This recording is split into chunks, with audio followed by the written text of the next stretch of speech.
오늘도 예배당에 나오신 여러분 주의 이름으로 환영하고, 오늘도 하나님의 크신 은혜를 베풀어 주십니다. 옆분과 함께 이렇게 인사 나누겠습니다. 주제로 인사 나누겠습니다. 성령의 기름 부으심으로 전도하시고 승리합시다. 성령님은 우리에게 인쳐 주시는 분이시요 보증해 주시는 분이십니다. 하나님께서 축복의 약속을 해 주셨지요. 창세기 1장 28절에 하나님이 그들에게 복을 주시며 하나님이 그들에게 이르시되 생육하고 번성하여 땅에 충만하라. 땅을 정복하라. 바다의 물고기와 하늘의 새와 땅에 움직이는 모든 생물을 다스리라 하시니라. 보증으로 우리 하나님이 약속을 해 주셨습니다. 뭐래요? 성령님의 도장을 찍어 주신 것입니다. 어디에요? 우리 마음에 콕 찍어 주신 것입니다. 은행장이 찍은 수표 우리는 마음껏 쓸 수 있습니다. 은행 지점장의 보증을 믿으면서 성령님의 보증을 믿지 못한다면 그것은 그게 잘못된 것입니다. 오히려 가장 주의해야 할 것은 사람의 보증입니다. 잠언 11장 15절에 타인을 위하여 보증이 되는 자는 손해를 당하여도 보증이 되기를 싫어하는 자는 평안하니라. 이 말씀은 마음의 평안을 위하여 보증을 주의하라는 뜻입니다. 타인을 위하여 보증을 서는 자는 손해를 본다는 말이기도 하지요. 잠언 17장 18절에 지혜 없는 자는 남의 손을 잡고 그의 이웃 앞에서 보증이 되느니라. 잠언 22장 26절과 27절에는 너는 사람과 더불어 손을 잡지 말며 남의 빚에 보증을 서지 말라. 만일 갚을 것이 내게 없으면 내 누운 침상도 빼앗길 것이라. 네가 어찌 그리하겠느냐. 즉 사람은 완벽하게 보증할 수 없다는 말입니다. 자기 자신과 보증을 선 사람에게 피해를 주고 싶지 않더라도 불가항력적인 상황이 올 수 있다는 말입니다. 그래서 사람끼리 보증을 서지 말고 그 보증을 믿지도 말라는 말입니다. 저희 부친은 아주 좋으신 분입니다. 그리고 제 어린 시절에 저희 아버님이 큰 재정적 손실을 봤습니다. 그때부터 저는 아주 조심해서 인생을 살고, 그리고 큰 실수 없이 오늘까지 산 듯 싶습니다. 사람끼리의 보증은 좀 어려운 일이 생깁니다. 그러나 성령의 보증은 100% 믿어야 합니다. 할렐루야. 하나님의 약속은 얼마든지 그리스도 예수 안에서 예가 되느니라고 오늘 본문 20절은 말입니다. 한번 읽어보도록 하겠습니다. 시작. 하나님의 약속은 얼마든지 그리스도 안에서 예가 되니 그런즉 그로 말미암아 우리가 아멘하여 하나님께 영광을 돌리게 되느니라. 그리스도 예수 안에는 예가 된다는 거예요. 그리스도 예수 안에서는 얼마든지 아멘할 수 있다는 것입니다. 그러므로 하나님께 무엇을요? 영광을 돌려드리라고 말씀하고 계십니다. 하나님의 말씀만이 최고의 보증이 되는 것입니다. 히브리서 11장 1절에 믿음은 바라는 것들의 실상이요 보지 못하는 것들의 증거니 아직은 내 손에 주어지지 아니했을지라도 주어진 것으로 잡은 것으로 믿는 것입니다. 아버지의 약속을 진짜로 믿는 자녀가 참 아들이지 않겠습니까? 저는 몇 년 전 본 투모로우 영화를 기억합니다. 아마 여러분들도 기억하리라 생각합니다. 이 시대에 빙하가 찾아오는 이야기입니다. 아주 상세하게 영화를 잘 만드는 영화입니다. 아들은 아버지의 약속을 믿고 박물관에서 기다리는 것입니다. 우리 아버지가 반드시 자기를 찾으러 온다는 약속이죠.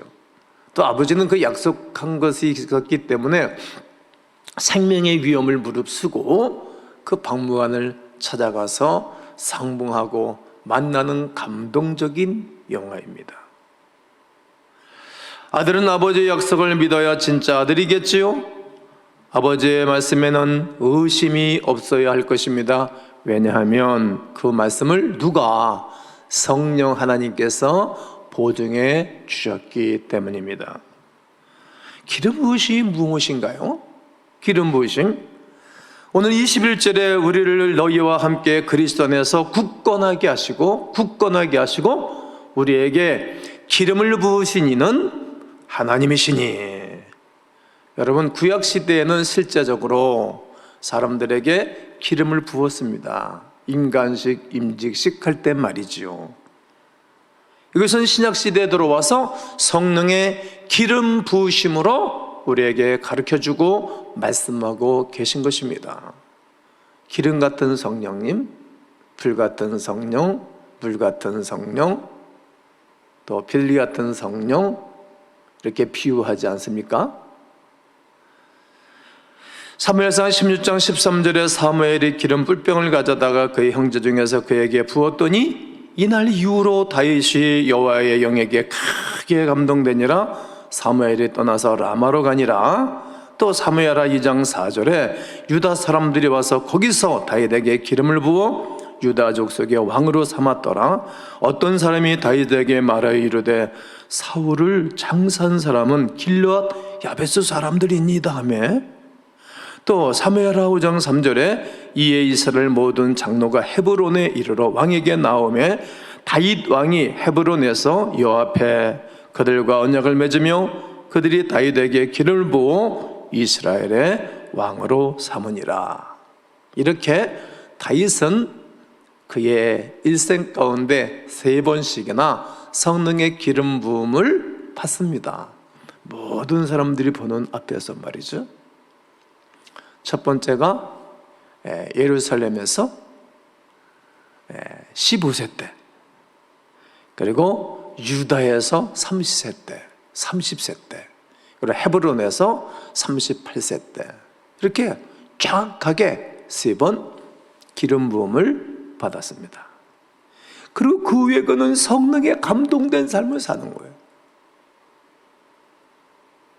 그리고 한날의 지도자가 되고 성군이라는 칭호도 붙게 되어지고 하루에 20성호씩 뺏으면서 통일왕국을 이루는 놀라운 왕이 되는 것입니다. 성령의 기름 부으심을 받으면 좋고 아주 유익한 것입니다. 내 뜻을 이루어드리는 사람이 되는 것이 아니라 하나님의 뜻을 이 땅에 이루어드리는 하나님의 일꾼이 되어지는 유일한 길입니다. 이것이 성령의 기름 부으심입니다. 오늘도 성령의 기름 부으심이 여러분 모두에게 있기를 주의 이름으로 축복합니다. 축복합니다. 언제 기름을 부으시는가? 기름은 성막이 봉헌될 때 성막 위에서 부어졌습니다. 출애굽기 40장 9절과 34절 35절을 보면 또 관유를 가져다가 성막과 그 안에 있는 모든 것에 발라 그것과 그 모든 기구를 거룩하게 하라. 그것이 거룩하니라. 구름이 휘막에 덮이고 여호와의 영광이 성막에 충만하며 모세가 휘막에 돌아갈 수 없었으니 이는 구름이 휘막 위에 덮이고 여호와의 영광이 성막에 충만함이었으며, 여호와의 영광이 구름으로 하나님의 그 성막에 임재하였습니다. 충만했습니다. 그 이후에 불기둥과 구름기둥이 항상 이스라엘 진 위에, 이스라엘 백성들 위에 머무르면서 움직이면서 이스라엘 공동체를 이끌어 가셨던 것입니다. 놀랐습니다. 그렇습니다. 교회는 성령께서 인도하시는 곳입니다. 사람들이 교회를 향하여 이렇다 저렇다 할 필요가 없습니다. 또 개 교회마다 하나님의 인도하시는 방법이 있습니다. 그 교회를 통해서 그 지역에 해야 할 일이 있는 것입니다. 교회는 그 지역의 구원의 역사를 감당하고 또 하나님이 역사하시면 문화권이 다른 곳에도 복음을 증거하도록 선교사도 파송하고 하는 것입니다. 그렇습니다. 주의종도 성령께서 인도하시는 것입니다. 그리고 영역이 다릅니다. 그냥 주의종을 위해서는 기도하고 하나님께 맡겨드리고 그리고 기다리는 것뿐이지 이렇다 저렇다 할 수 있는 그러한 부분도 아닙니다. 성도 모두 성령께서 하나로 인도하시는 것입니다. 할렐루야. 사도행전 20장 28절을 보겠습니다. 여러분은 자기를 위하여 또는 온 양떼를 위하여 삼가라. 성령이 그들 가운데 여러분을 감독자로 삼고 하나님이 자기 피로 사신 교회를 보살피게 하셨느니라. 성령의 기름 부음을 받기 이전과 기름 받은 후가 뚜렷한 차이가 있습니다. 완전히 다릅니다. 하나님의 영광에 나타나고 하나님의 인도하심으로 살아가는 가운데 그의 삶이 영광스럽게 완전히 바뀌는 것입니다. 근데 사도 바울이라는 사람은 성령을 받기 이전과 성령을 받고 난 이유가 하는 일이 완전히 달라진 것입니다. 성령의 기름 부음이 있기 이전에는 기독교인들을 박해하고 교회를 잘멸하는 일에 앞장섰던 사람입니다. 그러나 그리스도 예수를 믿고 성령의 기름 부음을 받고 난 다음에 교회를 세우고 일꾼들을 세우고 수많은 이 저항 세력과 수없는 박해 가운데서도 교회를 세우는 것입니다. 이처럼 성령의 기름 부으심은 이전과 이후가 확연히 달라지는 것입니다. 그러므로 오늘 저는 여러분 모두에게 성령의 기름 부으심, 성령의 충만한 은혜가 임하기를 다시 한번 주의 이름으로 축복합니다. 할렐루야. 기름은 제사장이 납병 환자를 깨끗하게 할 때에 붓습니다. 한번 성경을 같이 한번 읽도록 하겠습니다. 시작. 나병 환자가 정결하게 되는 날의 규례는 이러하니 곧 그 사람을 제사장에게로 데려갈 것이요 8째 날에 그는 흠없는 어린 수양 2마리와 1년 된 흠없는 어린 암양 1마리와 또 고운 가루 10분의 3 에바에 기름 섞은 소재물과 기름 한 녹을 취할 것이요 어린 수양 1마리를 가져다가 기름 한 녹과 어울러 속건제로 드리되 여호와 앞에 흔들어 요제로 삼고 제사장은 그 속건제물의 피를 취하여 정결함을 받을 자의 오른쪽 귓뿌리와 오른쪽 엄지손가락과 오른쪽 엄지발가락에 바를 것이요. 그 14절을 특별히 보면 제사장은 나환자의 이 환처를 깨끗하게 할 때에 피와 함께 기름을 섞어서 어디에? 엄지손가락, 그리고 엄지발가락, 그리고 머리에 바르는 것을 보게 됩니다. 참 특이하죠? 네, 또 귓뿌리도 바르라 그러지 않습니까? 이렇게 제사장을 통해서 그 일을 하게 하신 것입니다. 귀에 기름을 바르는 것은 하나님 말씀을 듣고 이해하려고 귀를 기울이는 것입니다. 하나님의 말씀을 잘 듣고 또 이해하려고 하지 아니하면 매일 그냥 바람 지나갈 때에 모든 것 지나가는 것으로 끝나고 마는 것입니다. 성령 충만의 증거 중 하나는 하나님 말씀을 잘 듣는 것입니다. 우리가 듣겠나이다. 말씀하십시오. 내가 듣겠나이다. 주님을 위해서 가겠습니다. 이런 고백을 이사야가 하듯 말입니다. 말씀을 들으면 반드시 하나님이 은혜를 베풀어 주시는 것입니다. 사도행전 10장 44절 46절을 보면 베드로가 이 말을 할 때에 성령이 말씀 듣는 모든 사람에게 내려오시니 베드로와 함께 온 할례 받은 신자들이 이방인들에게도 성령 부어 주심으로 말미암아 논란이 이는 방언을 말하며 하나님 높임을 들음이러라. 말씀을 들으면 성령의 기름 부음이 있습니다. 말씀을 들으면 하나님의 은혜가 임하는 것입니다. 말씀을 통해 인격적인 만남과 축복이 시작되는 것입니다. 엄지손가락에 기름을 바르는 것은 하나님의 뜻을 따라 봉사하는 것입니다. 이게 손이 얼마나 귀합니까? 참사랑은 혀끝에 있지 않습니다. 참사랑은 손끝에 있습니다. 엄지손가락에 있습니다. 손으로 봉사하는 거예요. 하나님 우리에게 주신 손으로 다른 사람을 해하거나 다른 사람들을 어렵게 할 수는 없습니다. 여러분 손을 고귀하게 거룩하게 쓰임받고 계시죠? 그러면 잘 살고 계신 것입니다. 엄지 발가락에 기름을 바르는 것은 성령의 뜻대로 인도받는 것입니다. 하나님의 말씀이 우리에게 있으면 내 가는 발걸음이 일평생도록 거룩하고 아름다울 것입니다.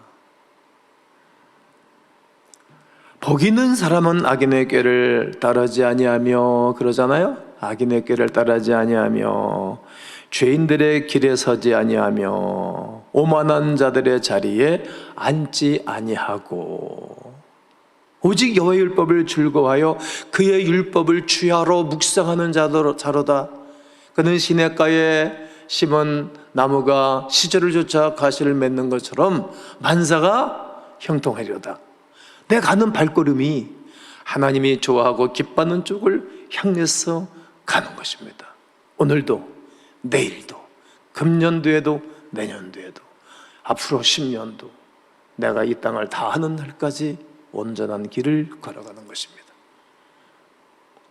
로마서 12장 1절에 그러므로 형제들아 내가 하나님의 모든 자비하심으로 너희를 권하노니 너희 몸을 하나님이 기뻐하시는 거룩한 산 제물로 드리라. 이는 너희가 드릴 영적 예배이니라.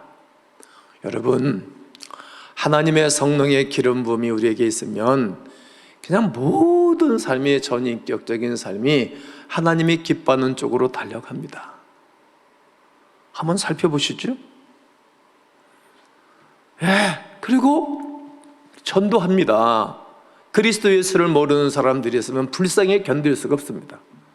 아직까지 가정의 구원의 역사가 일어나지 아니하신 분들은 여러분 가정이 100% 구원의 역사가 일어나기를 권면하고 축복합니다. 전도하게 되는 것입니다. 뿐만 아니라 소그룹에 참여합니다. 소그룹에 참여해야 본인이 살아남을 수가 있습니다. 소그룹에 참여하지 않으면 가정이 없는 사람과 똑같은 거예요. 모든 가정들이 연합해서 교회를 이루잖아요. 모든 가정들이 연합해서 국가를 이루는 것 아닙니까? 이처럼 교회가 모든 성도들이 소그룹에 참여합니다. 소그룹에 참여하지 않으면 생명력이 없습니다. 이 공동체의 힘이 얼마나 큰지 모릅니다. 소그룹에 꼭 참여하십시오. 그리고 모든 식구들이 사역에 동참합니다. 주님의 일을 한다는 거예요. 그리고 헌신하게 됩니다.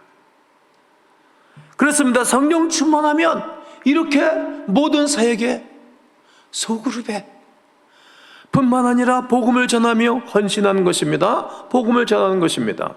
제 유혹의 많은 장소에서도 그 유혹을 이겨내고 또 이겨냅니다. 머리에 기름을 바르는 것은 전인적인 사람으로 세우는 것입니다. 생각이 바뀝니다. 그리고 전적인 변화를 받게 됩니다. 다윗도 솔로몬도 변했습니다. 바울도 변했습니다. 브리스갈라 아굴라도 변했습니다. 물질에 욕심이 생겨서 이렇게 저렇게 도둑질을 했던 오네시모도 변했습니다. 다 변하는 것입니다. 전인적인 변화입니다. 하나님이 기뻐하는 사람으로 바뀌어가는 것입니다. 하나님의 계획으로 가득합니다. 하나님의 소원으로 가득해지는 것입니다. 그리고 미래와 장래를 준비하게 됩니다. 놀랍습니다. 그렇습니다. 성령으로 충만하여 우리 하나님의 뜻대로 살아갑니다. 하나님 뜻대로 살아갑니다. 내 뜻이 아닙니다. 내가 생각하기에 그렇게 하지 아니하고 하나님의 계획을 먼저 살피게 되는 것입니다. 사도행전 1장 8절에 오직 성령이 너에게 임하시면 너희가 권능을 받고 예루살렘과 온 유대와 사마리아와 땅끝까지 이르러 내 증인이 되리라 하십니다. 그렇습니다. 하나님께 크게 아름답게 존귀하게 쓰임받으시기를 원하시면 성령으로 늘 충만해야 됩니다. 계속 사모하셔야 됩니다. 그러면 사람이 점점 좋아지는 것입니다. 오늘 본문 1장 22절에 그가 또한 너에게 인치시고 보증으로 우리 마음에 뭘 주셨느니라? 네, 성령을 주셨느니라. 아멘. 기름 부음을 받던 사람은 성별된 사람입니다. 생명력과 능력이 넘치는 사람입니다. 성령님이 온전히 소유한 사람이라는 뜻입니다. 보증을 우리 마음에 성령님의 온전한 소유라는 사실은 도장을 꼭 찍고 보증을 받았다는 뜻입니다. 성령님의 기름 부으심은 모든 영적인 신과 생명력의 원천입니다. 사사 삼손도 입다도 그 엄청난 심을 갖게 된 것입니다. 그 심이 성령의 기름 부으심으로 주어진 특별한 은혜입니다. 그러나 성령께서 삼손을 떠나시니 아주 연약한 존재가 된 것입니다. 블레셋 사람들에게 붙잡히고 눈이 빠지고 짐승들이 연자맷돌을 돌려 곡식을 찢는 것을 대신 사람이 하는 것입니다. 성령 하나님이 떠나시니까, 죄 때문에 떠나니까, 약속을 어김으로 떠나니까 짐승처럼 전락된다는 사실을 삼손의 삶을 통해서 우리에게 주어지는 말씀입니다. 그러므로 하나님 앞에 능력 있게 쓰임 받으시면 성령의 능력을 사모하셔야 됩니다. 오늘 이 귀한 시간에 늘 사모하셔야 됩니다. 주님께 초점을 맞춰보시지요. 예수님의 이름으로 구해보시지요. 예수님의 이름으로 찾아보시지요. 예수님의 이름으로 늘 두드려 보셔야 합니다. 언젠가 남극의 그 얼음 덩어리 밑에서 불이 났습니다. 과학자들이 이게 웬일이냐, 그리고 그들이 살펴보고 검사를 했습니다. 얼음 덩어리 밑에 묘하게 볼록렌즈 모양의 형성이 되어서 빛이 모아지면서 그게 불이 붙은 것입니다. 약한 빛이라도 모이면 종이에도 불이 붙습니다. 그러므로 예수님께서 말씀하십니다. 요한복음 16장 13절과 14절에 그러나 진리의 성령이 오시면 그가 너희를 모든 진리 가운데로 인도하시리니 그가 스스로 말하지 않고 오직 들은 것을 말하며 장래 일을 너희에게 알리시리라. 그가 내 영광을 나타내리니 내 것을 가지고 너희에게 알리겠음이라. 사도행전 1장 8절에는 오직 성령이 너에게 임하시면 너희가 권능을 받고 예루살렘과 온 유다와 사마리아와 땅끝까지 이르러 내 증인이 되리라 하시니라. 그러므로 주님께 초점을 맞추십시오. 말씀에 귀를 기울이고 전적으로 사모하십시오. 그러므로 잃어버린 영혼을 구원할 수 있는 하나님의 놀라운 역사들이 일어나게 될 것입니다. 오늘 우리 주님은 우리에게 성령의 기름 부어주시기를 원하십니다. 이것은 하나님의 소원입니다. 우리 인간이 이 땅에 살아가는 가운데 진로 원해할 최고의 선물이기도 합니다. 그 성령 하나님이 우리 마음에 들어오시고 인치시고 그리고 함께하는 은혜가 있으면 잘 됩니다. 우리 주님이 그렇게 말씀하셨습니다. 네, 너에게 성령이 충만함이 있어 복음을 증거하라고. 그러면 이 모든 것 너에게 더하시기로 약속하신 그 하나님의 은혜가 임재하기를 원합니다. 아마 장로교회 그 창시자 같은 존 칼빈도, 감리교회 창시자였던 존 웨슬레도, 윌리엄 부스 구성의 창시자도 다 성령으로 충만했던 분들 아닙니까? 바울 사도도 성령으로 충만했던 분 아닙니까? 수없는 박해와 수없는 공격에도 살아남고 오히려 공격적으로, 오히려 사랑으로 수없는 일꾼들을 세우고 교회를 세운 것 아닙니까? 오늘까지 우리가 살아온 힘이 우리의 지식과 경험과 이성이 아니었지 않습니까? 오늘 우리 교회가 세워지고 오늘 우리 교회가 이처럼 하나님의 영광 가운데 거한 것도 성령의 충만함이 아닙니까? 그러므로 이 세대에 다시 한번 성령의 충만함과 기름 부으심으로 여러분 복음을 전하고 전도하고 범사가 하나님의 능력으로 승리하시게 되시기를 주 예수 그리스도의 이름으로 축원합니다. 축원합니다.